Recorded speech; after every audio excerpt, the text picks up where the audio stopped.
Hello everyone, welcome back to यूरान channel English with Mamata Kisti. तो friends, कैसे हैं आप सभी? आई होप आप सब ठीक होंगे और सबकी तैयारी अच्छे ढंग से चल रही होगी।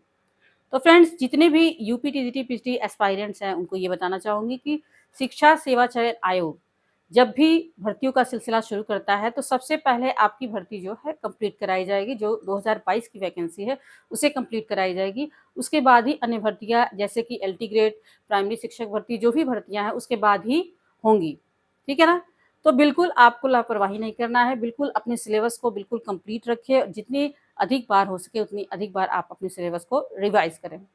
तो आज के वीडियो में हम बात करेंगे कि जैसा कि मैंने पहले वीडियो में बताया था कि टारगेट रोज का आप डिसाइड कीजिए कि आज हमको ये टॉपिक्स को पढ़ना है और उस टारगेट को कंप्लीट कीजिए।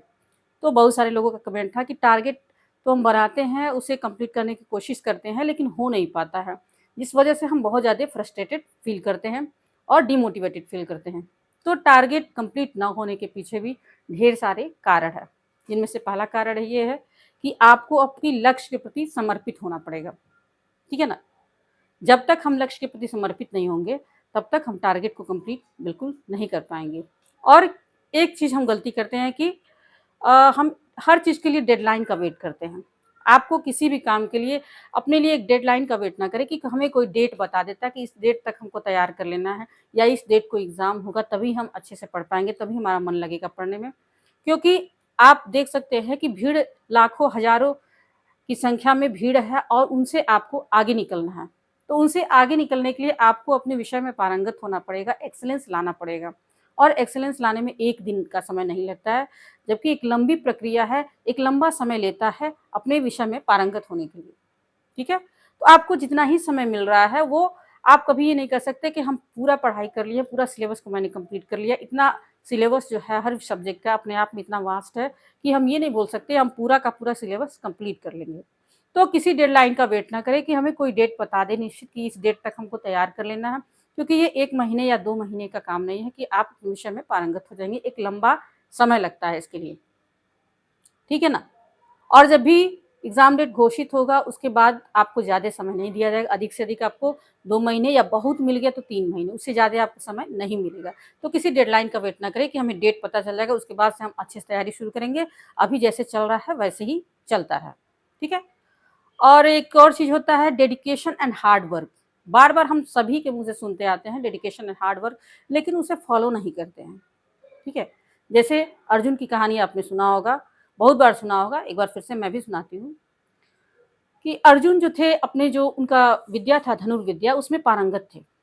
एक बार उनके जो गुरु थे उन्होंने अपने सभी शिष्यों को बुलाया और एक मिट्टी का जो चिड़िया बना करके उन्होंने पेड़ पर रख दिया और सभी शिष्यों से बारी-बारी पूछते गए कि तुम लोग को उनके आँख में निशाना लगाना है, चिड़िया के आँख में, और तुम्हें क्या दिखाई दे रहा है? तो कोई बताया कि मुझे पेड़ दिखाई दे रहा है, कोई कहा कि मुझे जंगल दिखाई दे रहा है, कोई कहा कि गुरुजी मुझे आप दिखाई दे रहा है। तो सबको बारी-बारी से भेजते गए कि नहीं, अभी तुम इस योग्य नहीं हुए हो कि इस चिड़िया के आँख में निशाना लगा पाओ। लेकिन जब अर्जुन को बुलाया गया तो जब उनसे यही सवाल किया गया कि बताइए आपको क्या दिखाई दे रहा है?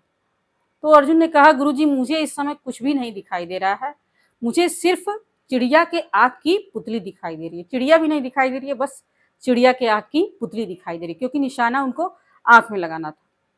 तो वही चीज़ हमको पढ़ाई में भी फॉलो करना है।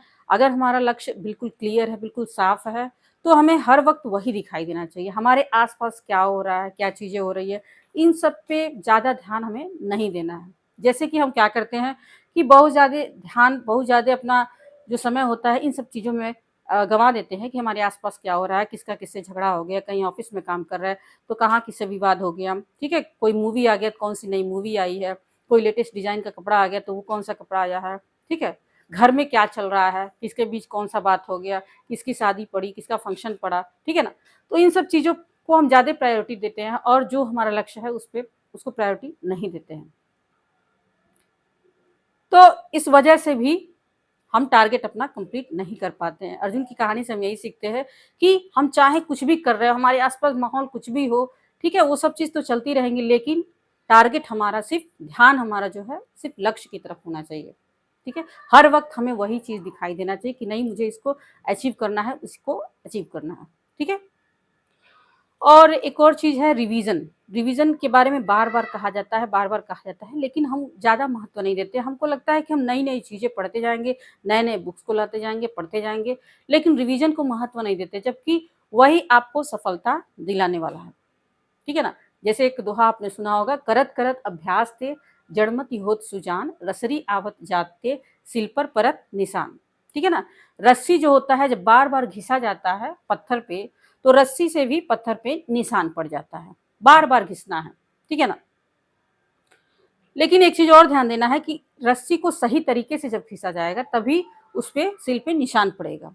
तो आपको रिवीजन तो करना है, लेकिन रिवीजन सही तरीके से करना है, बार-बार उसको सही तरीके से रिवाइज़ करना है। मतलब आपको एग्ज़ाम का अप्रोच समझ करके रिवाइज़ करना है। एग्ज़ाम में किस तरह के क्वेश्चन आते हैं, क्या पैटर्न रहता है, किस टॉपिक से ज़्यादा क्वेश्चन पूछे जाते हैं। तो एग्ज़ाम आपसे क्या चाह रहा है, क्या माँग रहा है, उसके अप्रोच को समझ करके ही आप रिवीजन कीजिए। बार-बार आपको रिवाइज़ करना है। क्योंकि हम सभी जानते हैं कि ह्यूमन नेचर है कि हम किसी चीज़ को एक बार पढ़ते हैं, 2 बार पढ़ते हैं, तो हम उसको पूरा का पूरा कंप्लीट याद नहीं कर सकते। जैसे कि हम किसी रास्ते से अगर गुज़र रहे हैं, तो जब हम पहली बार जाएँगे, तो हम बहुत ज़्यादा कुछ उस रास्ते के बारे में नहीं बता पाएँगे। ठीक है ना? जब उसी रास्ते से हम 2 बार गुज़रेंगे, 3 बार गुज़रेंगे, 4 बार गुज़रेंगे, तो एक समय ऐसा आएगा कि हम एक-एक चीज़, एक-एक लोकेशन हम एग्ज़ैक्ट बता सकते हैं कि इस जगह पे पेड़ था, इस जगह पे कुआँ था, इस जगह पे यह इस तरह का दुकान है, ठीक है ना? और एक-एक गली हम एग्ज़ैक्ट बता देते हैं। तो ये कब हुआ? जब हम इसको, इस प्रक्रिया को कई बार दोहराएँ। तो आपको रिवीज़न को हल्के में नहीं लेना है, रिवीज़न को, यही आपकी सफलता को निर्धारित करता है। क्योंकि कई बार ऐसा होता है एग्ज़ाम में हम पेपर सॉल्व करते हैं और हमें लगता है ये क्वेश्चन हम कहीं तो पढ़े थे, ठीक है ना? लेकिन आंसर हमको याद नहीं आता है। तो सफलता का एक बहुत बड़ा रोल अदा करता है रिवीजन। रिवीजन के लिए मैंने बताया भी है अपने पहले की वीडियो में कि आप डेली बेसिस पे भी कर सकते हैं या वीकली बेसिस पे भी कर सकते हैं। यानी कि सप्ताह में एक बार या तो रिवाइज़ संडे को रख लीजिए कि संडे को हम 6 दिन में जो भी पढ़े हैं, हम संडे को सिर्फ़ और सिर्फ़ हमें रिवाइज़ करना है, या फिर रोज़ का रोज़ भी रिवाइज़ कर सकते हैं कि दिन भर में जो पढ़े उसको रात के टाइम आप रिवाइज़ कर लें। ठीक है?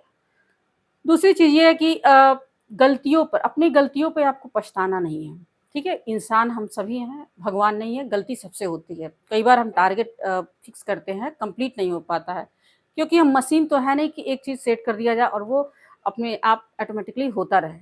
हम इंसान हैं, गलतियाँ ज़रूर होती है। कई बार ऐसा हो सकता है कि टारगेट कंप्लीट ना हो पाता, हो सकता है किसी का तबीयत खराब हो जाए, या हो सकता है अचानक से कोई घर में मेहमान आ जाए, या कोई भी कारण हो सकता है जिसकी वजह से हम टारगेट नहीं कंप्लीट कर पाते हैं। तो उसमें आपको डरना नहीं है, अपनी गलतियों से बार-बार पछताना नहीं है, अपनी गलतियों पे ना मायूस नहीं होना है, ठीक है? डिमोटिवेटेड फ़ील नहीं करना है। गलती इंसान से ही होती है, पर कोशिश यही होना चाहिए कि हम गलती ज़्यादा से ज़्यादा ना करें। किसी दिन टारगेट अगर नहीं भी अचीव हुआ तो बहुत ज़्यादा परेशान होने की, बहुत ज़्यादा डिमोटिवेटेड होने की ज़रूरत नहीं है। ऐसा सबके साथ होता है। ठीक है, फ्रस्ट्रेशन होता है, लेकिन आपको खुद ही अपने आप को पुश करना है, कोई बात नहीं, आज नहीं हो पाया, कल हम शुरू करेंगे, ठीक है? कल से मेरा टारगेट बिल्कुल कंप्लीट होगा। डिसिप्लिन आपको मेंटेन करना है, डिसिप्लिन को नहीं छोड़ना है, ठीक है? नेक्स्ट चीज़ है, दूसरों से तुलना नहीं करना है, ठीक है? कोई अगर तैयारी कर रहा है तो उसके पास कोई ज़िम्मेदारी नहीं, वो 8-8 घंटे, 10-10 घंटे पढ़ता है, हम 2 ही घंटे निकाल पा रहे हैं, 3 ही घंटे निकाल पा रहे हैं। तो दूसरों से तुलना करेंगे, फिर डीमोटिवेटेड ज़रूर फ़ील करेंगे, ठीक है? तो दूसरों से कभी तुलना नहीं करना है, अपने अनुसार आप अपना टाइम मैनेजमेंट कीजिए। और बार-बार मैं कहती हूँ कि जब मन नहीं लग रहा हो जिस समय आपका, उस समय सबसे आसान टॉपिक हो, जो टॉपिक आपका इंटरेस्टिंग हो, इंटरेस्ट का टॉपिक हो, उसको उठाइए, उसको थोड़ी देर पढ़िए, जब मन लगने लगेगा, तब आप थोड़ा-सा जो कठिन टॉपिक है उसको उठाइए, और कठिन टॉपिक को तभी पढ़ें जब आपका दिमाग बिल्कुल शांत हो। आप ऐसे टाइम को चुनें जिस टाइम आपके घर में या आप जहाँ पढ़ाई करते हैं वहाँ का माहौल सबसे शांत रहता है, उस टाइम को चुनें आप अपने कठिन टॉपिक के लिए, ठीक है? और हमेशा शुरुआत जैसे ही करते हैं आप, बहुत ज़्यादा टारगेट का बर्डन नहीं देना है आपको अपने ऊपर, ठीक है? शुरुआत में छोटे-छोटे छोटा-छोटा टारगेट बनाइए कि 2 ही टॉपिक पढ़ना है, 3 ही टॉपिक पढ़ना है। जैसे ही आप कंप्लीट कर लेंगे, आपको खुशी होगा और आत्मविश्वास आपके अंदर आएगा, और फिर अपने टारगेट को एक-एक करके बढ़ाते जाइए। और जैसा कि मैं पहले भी बता चुकी हूँ कि किसी भी विषय में पारंगत होने में समय लगता है, और टीजीटी-पीजीटी का एग्ज़ाम यही माँगता है आपसे कि आपसे केवल एक ही सब्जेक्ट का क्वेश्चन पूछा जाता है। बहुत सारे एग्ज़ामों में देखे होंगे आप कि बहुत सारे सब्जेक्ट को उसमें इंक्लूड कर दिया जाता है कि ढेर सारे सब्जेक्ट, 14 सब्जेक्ट, जैसे प्राइमरी शिक्षक भर्ती की ही बात कर लिया जाए, ठीक है ना? तो उसमें कहने के लिए प्राइमरी शिक्षक है, लेकिन बहुत सारे सब्जेक्ट को उसमें इंक्लूड कर दिया गया है। बहुत सारे सब्जेक्ट को जब हम पढ़ना शुरू करते हैं तो काफ़ी सारा समय लेता है और आपके लिए ये बेहतर चांस है, ख़ास करके जो 2022 टीजीटी पीजीटी की तैयारी कर रहे हैं, उनके लिए दोबारा ये मौका नहीं मिलने वाला है। हो सकता है इसके बाद जो एग्ज़ाम कराया जाए, तो आपके सब्जेक्ट के साथ-साथ जीके के क्वेश्चन को भी उसमें इंक्लूड कर दिया जाएगा, ठीक है? तो आपको अपना सब्जेक्ट भी पढ़ना पड़ेगा, साथ ही साथ जीएस के क्वेश्चन भी आपको पढ़ने पड़ेंगे, जिसकी वजह से आपको कई सारा सब्जेक्ट जो एक साथ तैयार करना पड़ेगा। ये लास्ट मौका होगा जब आपको सिर्फ़ अपने ही सब्जेक्ट में पारंगत होना है।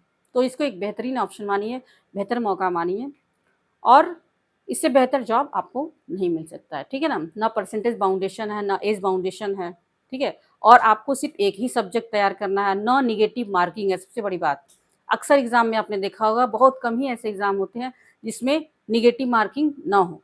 सारे एग्ज़ाम्स में है, जबकि टीजीटी में ऐसा नहीं है। तो इस अवसर का इसका लाभ आपको उठाना है और बिल्कुल लग जाइए। और एक और वीडियो मैं बनाऊँगी जो जिसमें 2024 की जो सैलरी है वो बताऊँगी आपको। और जो भी बातें आपको बताया गया उन्हें ध्यान से उसे फॉलो कीजिए और टारगेट कंप्लीट ना होने के जो भी कारण है मैंने बता दिया।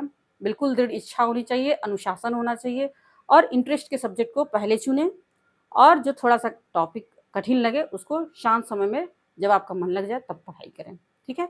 आई होप ये वीडियो अच्छा लगा होगा और जो भी आपके डाउट्स हैं, जो भी बातें आप पूछना चाहते हैं, आप कमेंट के माध्यम से बता सकते हैं। यदि वीडियो अच्छा लगा हो तो चैनल पे नए हो, चैनल को सब्सक्राइब कर लें, वीडियो को लाइक करें, शेयर करें। तो फिर मिलते हैं हम नेक्स्ट वीडियो में तब तक के लिए थैंक्स फॉर वॉचिंग।